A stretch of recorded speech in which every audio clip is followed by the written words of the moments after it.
Rolling uphill.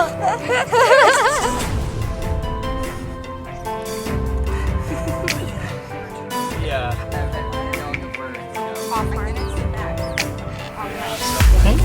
Have a kiss? Really, we have videos.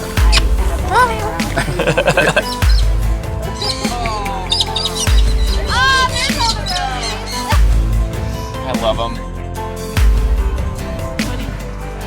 Definitely it's not good. It used to be pretty good.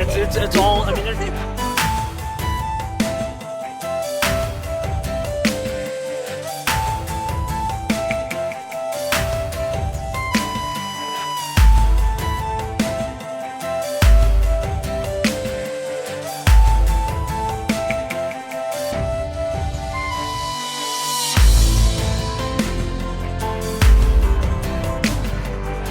You're way too cute.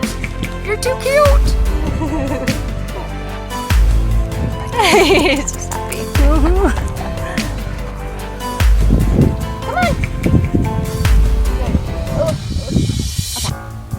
Bandit. Oh, little butt face. I just got shunned. Rather stay with Dave. Aww.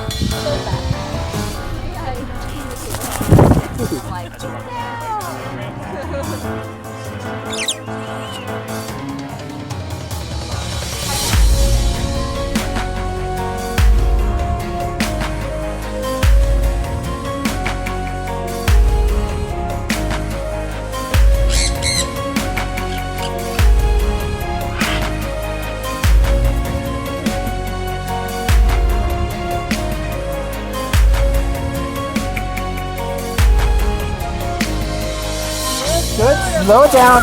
Whoops.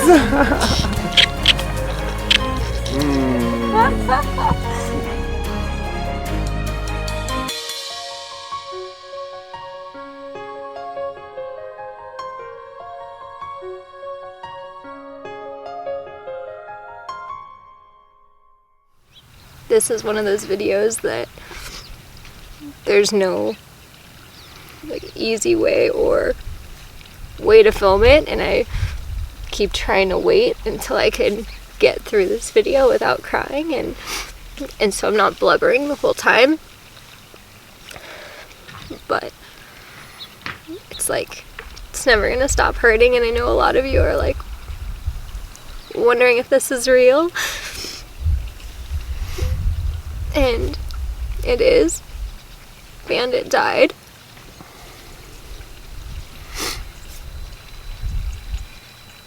That is the first time I've said it. We wanted to make sure that we were being responsible and telling you guys accurate information, and so we wanted to be able to give you guys a clear answer. We've spent a lot of energy and a lot of money trying to find answers. And where we're at with this point, and those of you that have ever been through something like this understand how long it takes to get answers and how long it takes to maybe get no answer. And so when we had a necropsy done, we had all the tests we possibly could have done that we could afford, and we're about, not that it's about money, but we're about $3,000 in and counting, trying to get answers and being told that most likely we won't get any. And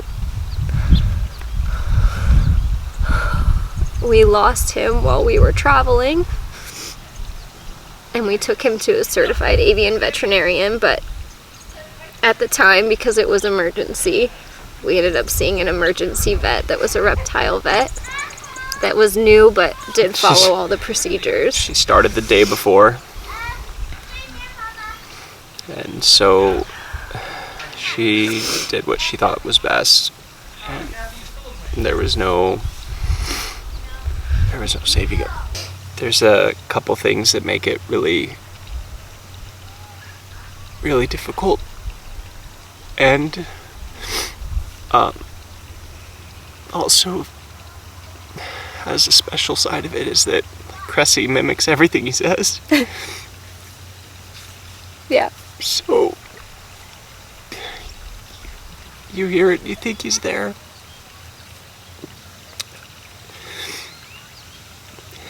At the same time, it's kind of nice to have a recording of him. The other thing that makes it really difficult for us in this position is that everything is so public.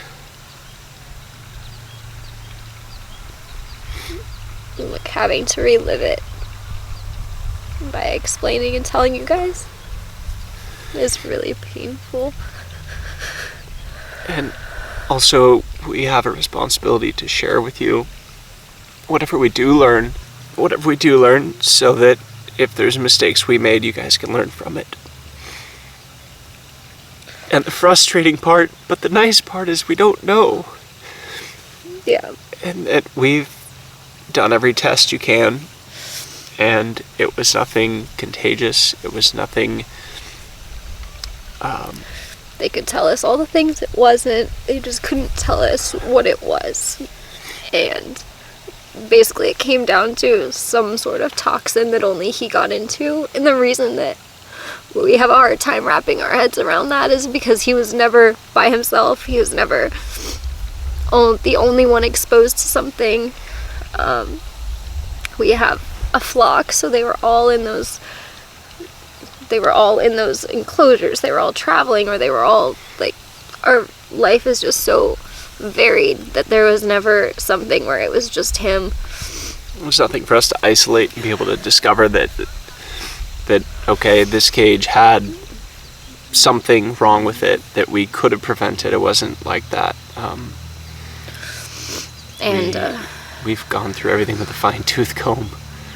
So all we can do from this, and literally one of the vets was so sweet because we ended up consulting with a lot. Probably more than we should have, because none of them agreed, which made it even more confusing for us. But one of them said, like, keep doing what you're doing. Sometimes this stuff in life just happens and it can't be explained. And it's nothing you did or didn't do. And so we're looking at everything that we currently do, and I'm looking at, can it be better? And so things where I see where we could improve, and maybe we don't know everything, and we never will, but maybe we can always do better. And I'm trying to go through and make sure that we do better by him, because I don't want it to happen for nothing. One of the things that came into question was the sand in our aviaries. And so we sent the actual sand out for testing to make sure it didn't have any pesticides in it or anything. I went back to all the places that we buy the sand from and asked them if there was anything in the sand that I should know about before putting it in aviaries, which is something I did before we ever used sand in aviaries. It was something I asked veterinarians about before we ever implemented it in aviaries, and was never told that anything was wrong with doing it. However, it's one of those things where it was one of the first things I questioned, and it's something that I'm looking at and going, I never want to question anything again in this situation. If I lose an animal, I don't want to look at things and question them. I want to be 100% sure. And so one of the things that we've immediately changed is all our outdoor aviaries are going to have cement. It's actually our tripod right now. It's our cement blocks. So that is one of the things that we're doing. The testing for our sand came back really high in iron, which we literally had vets arguing over whether or not iron was a problem. Half of avian certified vets said that iron was not a problem. The other half said it could be a problem over the long term. As a way to avoid the debate and avoid the conflict and all the questions that came up, we're just going to avoid using sand. Look at all the cement we moved all of this. I know it's going to be hard to see, but there's a ton of it, and it's going to be... And they couldn't deliver it, so we had to go pick it up. 3,300 pounds of cement that we moved. So now we got to install it. Yeah. So we don't have confirmation that it was the sand. We don't have confirmation that it was anything. His organs were... in good shape. Yeah. I'm sorry, it just makes it really... real to talk about his body like that. You know, I went through and for our indoor aviaries, I took all the sand out. I started steam cleaning everything. All day. And we actually came up with a really cool idea for how to make those aviaries better. And by mounting them on some powder-coated steel and having them on wheels where I can get them in and out of the garage easier and move them and clean better. And I just don't want his death to be in vain. So I want it to better the lives of the birds that I have and that I care for and that I hope in the future. And so I feel like his death has made us take a closer look at what we're doing and make it better.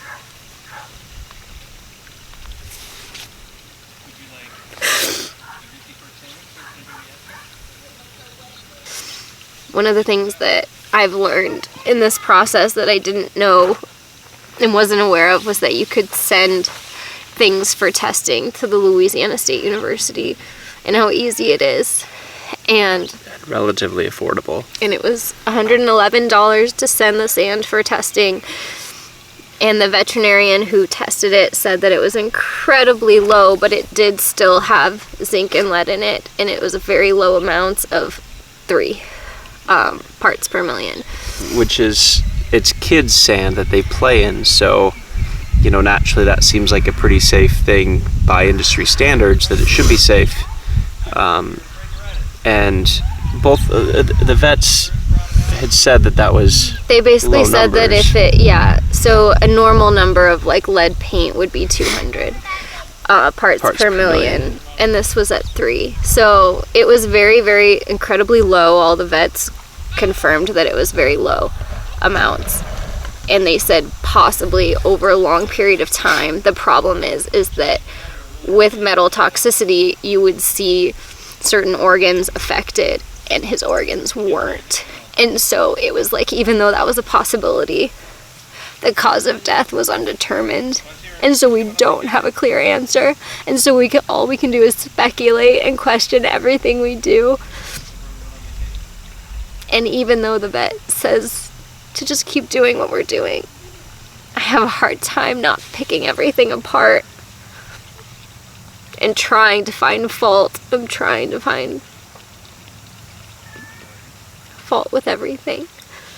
And so I just want to do better, and I want this video to serve more so as a celebration of his life that he lived than a tragedy of losing him, because I want only good to come out of it.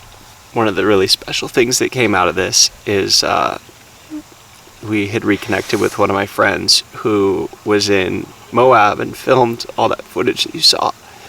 He came out to Vegas to spend some time on our free flight trip. He had all this old footage of these personal moments with Bandit that they almost felt like secrets, like moments where it was just really special, that we had all the time with him, where he would whisper to us and he would try to roll uphill and he would shun me. There's so many times where he would be my best buddy, and then I'd call him and he'd stay with Dave, and it would hurt my feelings. And I used to joke that he did it just to hurt my feelings, 'cause he's a cockatoo. But, you know, there's those different sides of him that are really, really special. And so we wanted to share in this video our favorite moments of having Bandit. And hopefully you guys can share your favorite moments of him in the comments. One of the really special things that took place is that we were contacted by a free flight student who got a baby galah that was a boy. And she did this because of my videos with Bandit. And it was really special timing because I felt like the world lost a free flyer, but then it gained one too. So it was really special to get a new galah free flying, a crazy little baby boy. He did so well. Who did awesome. You know, a lot of people don't know this because I wasn't able to document as much of Bandit as a baby on the channel as publicly, but when he was really young, he was really gray and he kind of had bug eyes. Everybody made fun of him for having bug eyes, and I used to defend him even though I knew he had bug eyes too. And he was just so funny and so lively, but nobody gave him as much attention because they thought he was funny looking. And he ended up just being the coolest bird, and everybody fell in love with him eventually. We toured with him on the Holland America Van Dam ship up in Alaska when we first had him, and he was a baby. He was growing into his bug eyes, and he this video's on our channel, and he was trying to roll around and fell right off the bed and yiped as he hit the ground. And one of my other favorite moments was when we were on tour and we stopped in Waynesboro, Virginia to fly. We let the birds just out for the entire day just to play. And Bandit was strutting across the rooftop talking and chattering. And he got too close to where the gutters went down into like a storm, kind of a drain pipe. And he heard his own voice. And it startled him. And so he continued to talk to himself because he could hear his echo. Yeah, he threw his head down the drain pipe and would just talk and then lift it up and then talk, and it was the funniest reaction. So Bandit landed on the roof and found this drain pipe, and now he's all excited because he can stick his head in it and talk, and it echoes. And it's dark, just like he likes.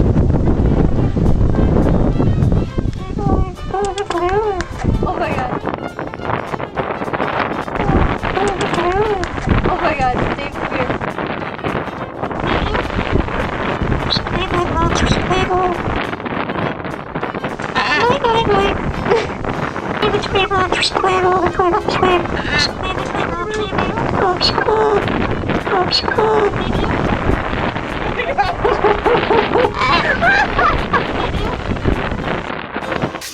I still remember one of my favorite times free flying him was in Florida, and we went to the schoolyard while there was no school in session, and we thought, this will be fun. We'll fly him in the schoolyard, and of course he ditched the schoolyard and he flew up and landed on the stoplight post on a busy street in Orlando. And I freaked out, and he just started strutting across the street light. And we joked that he was like directing traffic. And he was just strutting and dancing and having the best time, and I was so mad at him. And I was just like, get down here right now, I'm scared for your life. And he was just knew he was living being a brat, it up. and he just loved it. And it was one of those, like, I know I talk crap about cockatoos, and it's because of moments like that where they're so frustrating and you're just concerned for them and their safety, but it's so endearing of a quality at the same time. And that's what really like hooks you with the species. It's like, you know, my first reaction when we lost him was just utter shock. Like, I realized that I felt like my flock's invincible. I felt like he's supposed to outlive me, and I was angry. It was almost like his lifespan was a promise. And I think we need to remember that our birds aren't invincible, and that it can be really hard and that they're fragile. And even the vets were sharing stories where they lost their own birds. And it just sounded like a normal person without all the knowledge and the background and the schooling, just losing an animal because they didn't see it and because the animal's really good at hiding it. And I think what was frustrating for me is I know those things. I know that they're good at that, and I thought that I didn't think it would happen to me. One of my last favorite moments with him was on 4th of July. We were lighting off all the fireworks, and just prior to that, we thought it'd be fun to play with the birds. So we took out Bondi and Bandit and just got to enjoy them being out. And Bandit would get tossed in the air, and he would tuck as long as he could until he had to open his wings. And this has always been a really special place for us to be, and I think It felt right to have him here and know that he'll always be here. The 4th of July was really special, and the videos from 4th of July are literally a week before we lost him. And so I want to end this video with that video and show you guys our last, probably favorite, most amazing moments with him that were really special to us. Oh, the bug went right on him. Thank you. Oh, the bug is bugging you, man. but rescues and stuff. So Thank you. because we raise these guys. Mommy. Love him. His beak is so dirty. I know, right? I can feel it. It's crusty. Night-night. They're pigeons. They're past people shoot them. Thank you. I love you. You got food on your face. Okay, boy. I love Bandit Boy. Cool, like we're realizing with the influence we have in the avian community, because people freak You're the fly cutest. macaws or these guys, I love you. because that's what all the videos You're the are. cutest. Oh my They're goodness. great. I'm They're so great lucky. cockatoos. Not traditionally very easy species. Night-night. Night-night. Night-night. You want your mama? It's just amazing. I'm going to come over to you. I don't know what you're looking like. What are you thinking? Yeah, You getting jealous? Yeah. early in it. Okay, Pays boy. off in your lifetime. Okay, boy. Love him. Dog, you put in the you gonna same put? amount of work or more. Comment? He already did. Yeah, you just did it on your shoe. Oh, my shoe. Love him. Love Bandit. Yeah, Comet's getting way jealous. Love him. You know, people like birds and shows, animals and shows get a bad rap. Love you, baby. Night-night. Love you. In the wild, Okay, boy. Has he ever gone after trying to find food, there's no Comment? guarantee. Mm-mm. And to survive from the predators. They have to. And in captivity, we try to simulate that by giving them tasks, training them. Bandit, can you get They closer? can be mentally stimulated. Just breathing in, talking to you. Bandit. I'm just breathing in Bandit. They become terrible pets. They get neurotic. And Do you want to go see Dave? What is he looking at? What you said just makes so much sense. It's way up there. If somebody would just listen to what you just We have a said, hawk up there? It's just like, oh, Yeah? okay. So Come over here, baby. animals are so much. It's like sure. Okay, boy. he goes Love to you work too. with We'll us. make sure you're safe. He comes home with us. We take Um, him for walks. there was a red-tailed He's never hawk spent a night alone. on So the he'll sit street out there. alone. We talk this to him morning. and Whatever, but Hunting? you know, Just like he has waiting? to It was just sitting be on a good fence. and behave. And, Do you see know, anything? Okay, boy. it is fun to have this, like, be able to just hang out with them out here. Yeah.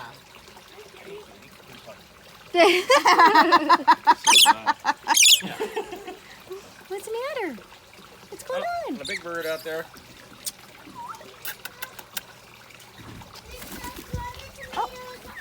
I guess she does want to have. I know. I was wondering. Kathy, Capri's talking. What was that? Do you want some sliced tomatoes on the salad? Sure. Or Capri. Are you Why don't you cleaning guys put it? them in a bowl on It the was so side, and then dirty. people can add them on their own. What? Oh, the He's bird. cleaning his beak. Oh, yeah, it's a mess. Does she love cooking? Pretty solid. Each other. They tolerate. We're roommates. Yeah, sometimes. And Bandit's the pig. He eats all the food. I want to thank those of you that are closest to me that have reached out with the nicest of words to say and condolences. And for those of you that knew when I was going through this, one of my friends sent me the following poem by an author unknown, and I want to share it with everybody because it really helped me find a place to heal. I read it over and over and over again in the hopes of understanding. So here it is. I'll lend you for a little while a bird of mine, he said, for you to love while he lives and mourn when he is dead. It may be 6 or 7 years, or maybe 23, but will you till I call him back take care of him for me? He'll bring his charms to gladden you, and shall his stay be brief, you'll have his lovely memories as solace for your grief. I cannot promise he will stay as all from earth return, but there are lessons taught down there I want this bird to learn. I've looked the whole world over in my search for teachers true, and from the throngs that crowd life's slayings I have selected you. Now will you give him all your love, not think this labor vain, nor hate me when I come to call to take him back again. I fancied that I heard them say, Dear Lord, thy will be done. For all the joy this bird shall bring, the risk of grief will run. We'll shower him with tenderness and love while we may, and for happiness we've known forever grateful stay. And should the angels call for him much sooner than we planned, we'll brave the bitter grief that comes and try to understand. If by your love you've managed my wishes to achieve, in memory of him you've loved, be thankful, do not grieve. Cherish every moment of your feathered charge. He filled your home with songs of joy the time he was alive. Let not his passing take from you those memories to enjoy. I will lend to you a bird, God said, and teach you all you have to do. And when I call him back to heaven, you will know he loved you too.